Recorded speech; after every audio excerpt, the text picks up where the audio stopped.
Iran की एक एक कर सारी खुफिया लोगों को मार दिया गया है। आज उसी में एक नाम और जुड़ गया है जिनका नाम है माजिद खादमी। असल में माजिद खादमी को लास्ट नाइट यानी इजराइल और अमेरिका की एयर स्ट्राइक द्वारा टारगेट कर कर उनको मार दिया गया है। असल में ये जो माजिद खादमी है, ये IRGC यानी इस्लामिक रिवोल्यूशनरी गार्ड के जो चीफ थे, वो थे, उन्हीं को उन्हें टारगेट कर कर मार दिया गया। आप समझ सकते हैं, आप देख सकते हैं, आप जब पढ़ सकते हैं कि कैसे अमेरिका और इजराइल एक एक कर कर उन तमाम बड़े नेताओं को, तमाम बड़े जनरल को, तमाम बड़े चीफ लोगों को टारगेट कर कर मार दे रहा है। चाहे वो शुरू से ले लीजिए, चाहे वहाँ के जो सबसे बड़े सदर, जो सबसे बड़े नेता थे, अली खामनई को, उनको टारगेट कर कर हिट किया। उसके बाद वहाँ पे लरजानी थे, लरजानी को टारगेट कर कर हिट किया। रक्षा मंत्री हैं और जितने भी IRGC के जितने भी कमांडर हैं, जितने भी चीफ हैं, उनको मार दिया गया। यहाँ तक कि नेवी के अफसर को और नेवी के चीफ को भी मारकर खत्म कर दिया गया है। ये तमाम लोगों को टारगेट किया गया है एयर स्ट्राइक द्वारा, ये तमाम लोगों को मारा गया है।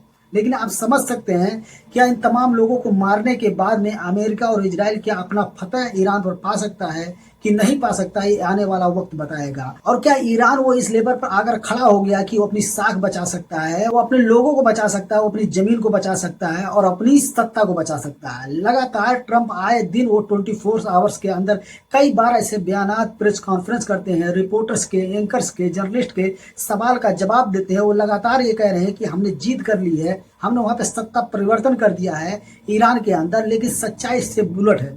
आज भी वो रिजीम को चेंज नहीं कर पाए, वो रिजीम को पलट नहीं पाए हैं। उनका कहना और उनका करने में जमीन आसमान का फर्क है।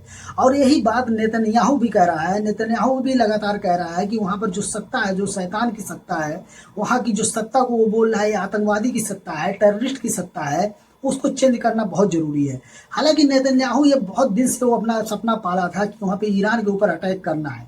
लेकिन सच्चाई ये है कि आज तक उसको कोई ऐसा साथी नहीं मिला, कोई ऐसा अमेरिका का ऐसा प्रेसिडेंट नहीं मिला जो उसके साथ मिलकर ईरान के ऊपर हमला कर सके। ये पहली बार हुआ जब अमेरिका का कोई ऐसा राष्ट्रपति उसको मिला है जो उसके कंधे से कंधा मिलाकर उसके ऊपर प्रहार कर रहा है, ईरान के ऊपर प्रहार कर रहा है। और देखिए कि ये दुनिया की दो बड़ी शक्तिशाली देश लड़ रहे हैं, जिनके पास इंटेलिजेंस के नाम पर दुनिया भर के ऐसी आधुनिक हथियार हैं, आधुनिक खुफिया एजेंसीज हैं, जो एक ऐसे मुल्क से लड़ रही है जिसकी अर्थव्यवस्था एकदम धाराशायी हो गई है, लेकिन वो आज भी सीना तान कर खड़ा है और उस मुल्क से लड़ रहा है, उन लोगों से लड़ रहा है जो अपने आप को इस दुनिया का सुपर पावर कहते हैं। वो चाहते हैं किस देश में सेकुलरिज्म रहेगा, किस देश में डेमोक्रेसी रहेगी, किस देश में नहीं रहेगी, कहाँ पर गवर्नमेंट चेंज करना है, कहाँ पर रिजीम चेंज करना है। ये वो दो ऐसे लोग हैं जिनसे अकेला ईरान लड़ रहा है। दोस्तों, ऐसा नहीं है कि सिर्फ अमेरिका और इजराइल का विरोध आउट ऑफ कंट्री के लोग कर रहे हैं, उनके अंदर की कंट्री के लोग भी वहां पर विरोध कर रहे हैं। आप देखेंगे कि वाशिंगटन DC हुआ और अमेरिका के कई ऐसे राज्य हैं जहां पर अभी हाल ही में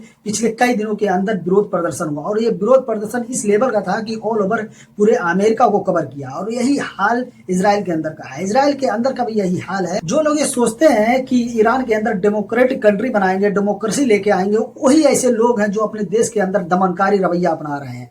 आप देखेंगे नेतन्याहू की पुलिस और नेतन्याहू के शासन जो है, वो तेल अवीव के अंदर जो वहां पर प्रोटेस्ट कर रहे थे लोग, जो वहां की आम जनमानस, जो ऐसा शांति प्रिय जनमानस है, चाहे वो यहूदी हो, चाहे वो ईसाई हो, चाहे वो मुस्लिम हो, चाहे हिंदू हो, किसी भी धर्म का, किसी भी रिलीजन का मानने वाले लोग हैं, अगर उसमें शांति प्रिय लोग हैं जो वार को नहीं मानते हैं, जो चाहते हैं कि शांति बने रहे पूरी दुनिया में, उनके मुल्क में, वो लोग विरोध प्रदर्शन करते हैं सरकार के खिलाफ, उसकी पॉलिसी के खिलाफ। जब तेल अवीव के अंदर भारी विरोध प्रदर्शन हो रहा था, प्रोटेस्ट हो रहा था नेतन्याहू के खिलाफ, उसकी गवर्नमेंट के खिलाफ, उसके पॉलिसी के खिलाफ, तब वहां पर उसकी पुलिस और उसकी आर्मी, जो वहां के लोकल सिटीजन है, लोकल नागरिक है, उनके ऊपर जो दमनकारी रवैया अपनाया है, वो सोचने पर मजबूर कर देता है कि ऐसा जो प्रधानमंत्री है और ऐसा देश का प्रधानमंत्री है जो अलग देश में डेमोक्रेसी चाहता है, वो अपने ही देश में अपने ही लोगों का दमनकार करता है। दोस्तों, ये बात है उस कंट्री की जिसका नाम है इजराइल और जिसका नाम है अमेरिका, जो दोनों देशों का प्रेसिडेंट है, जो प्राइम मिनिस्टर है, एक नेतन्याहू है, एक प्रेसिडेंट डोनाल्ड ट्रंप है। दोस्तों, आपको ये खबर कैसी लगी? ऐसी इंफॉर्मेटिव वीडियो, ऐसी खबरें देखने के लिए प्लीज हमारे चैनल को सब्सक्राइब कर दीजिए,